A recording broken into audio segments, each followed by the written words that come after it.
Hello again, this is John Ashworth, otherwise known as the Fitness Nomad, coming to you from the Fitness Nomad news desk. Can you hear the typewriters in the background? No, you can't, because there aren't any. It's all computers nowadays, and I'm, sometimes just a little bit of a goof.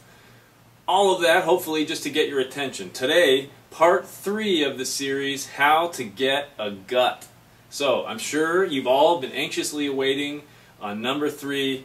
Number 3 is bump up your calories per bite. And what that actually means is, if you want a gut, continue to eat all of those calorie-dense foods. Pretzels, cake, butter, cream, ice cream, brownies, all that great stuff that you'll find at any summer barbecue. Keep eating that stuff and you too will have a great looking gut. So remember, I'll just review the first 2. Number 1, there are 5 steps in the process of building your gut. Number 1, don't bother to get up. Talked all about the lack of exercise and lack of movement.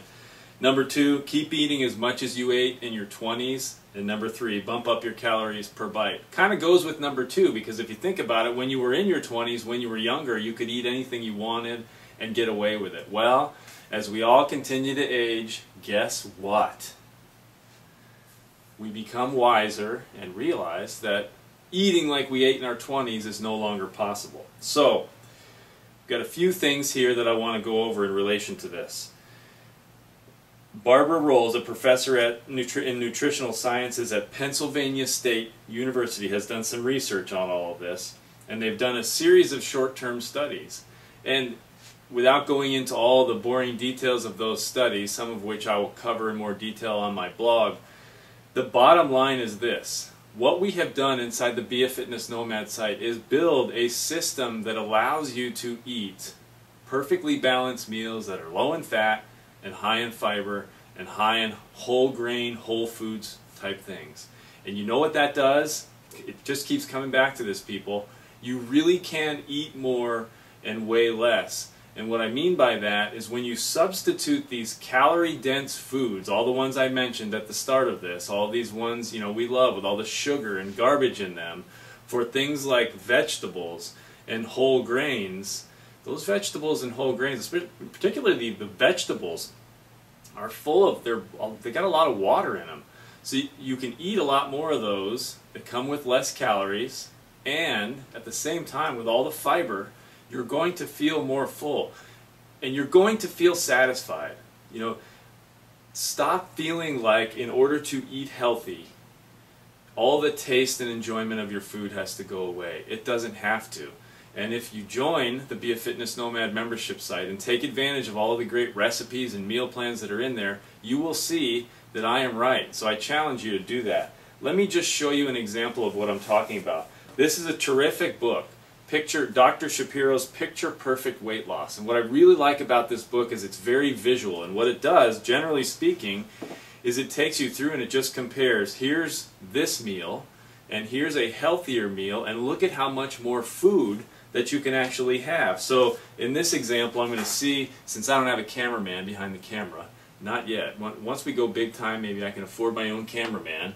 You'll see on this side, on your right, I hope that's correct, you've got the Caesar salad, alright? Your typical Caesar salad with 4 ounces of white chicken meat, 3 tablespoons of Caesar dressing, 1 ounce of croutons and romaine lettuce. 560 calories in that baby. Look at how small that thing is. There's not much there. Now, on the other side of the book, you've got this giant salad and a roll. And it's not 560 calories, it's 310 calories. And in that salad you've got mushrooms, red and yellow peppers, beets, artichokes, a half a cup of crab meat. That crab meat is really good stuff. It's high in protein, it's very healthy. One wedge stuffed tofu, so you got a little tofu in there, and a wheat roll. So again, I'm going to hold this up one more time. Look at the difference. And if you go through this book, go pick up a copy of this book, Dr. Shapiro's Picture Perfect Weight Loss. Great stuff, and you will see over and over and over again how much more you can eat and weigh less at the same time. So remember, if you're trying to build that gut, that's really what you want to do, then bump up your calories per bite, and that will take you there no problem. Now there's one more comment I wanted to make about what I read in relation to this, and remember this is all part of an article that was put out by the Center for Science in the Public Interest and their Nutrition Action newsletter. This is a great newsletter publication. I encourage all of you to subscribe to it. If you're a client here, we get it for you. Barbara Rolls and her colleagues randomly assigned nearly 100 obese women to either eat less fat or to eat less fat and increase water-rich, non-calorie dense foods, especially fruits and vegetables. And guess what? After 6 months, the eat less fat and eat more vegetables group lost more weight. This is a stepwise process. You've got to take one step at a time. We have built a terrific system for helping you eat better just inside this site.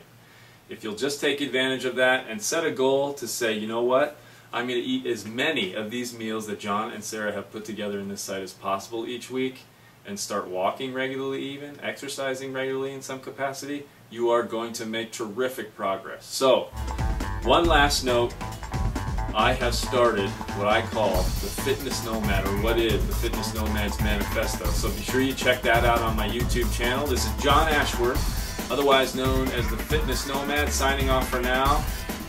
Remember, you really can eat more and weigh less. Take care, everybody.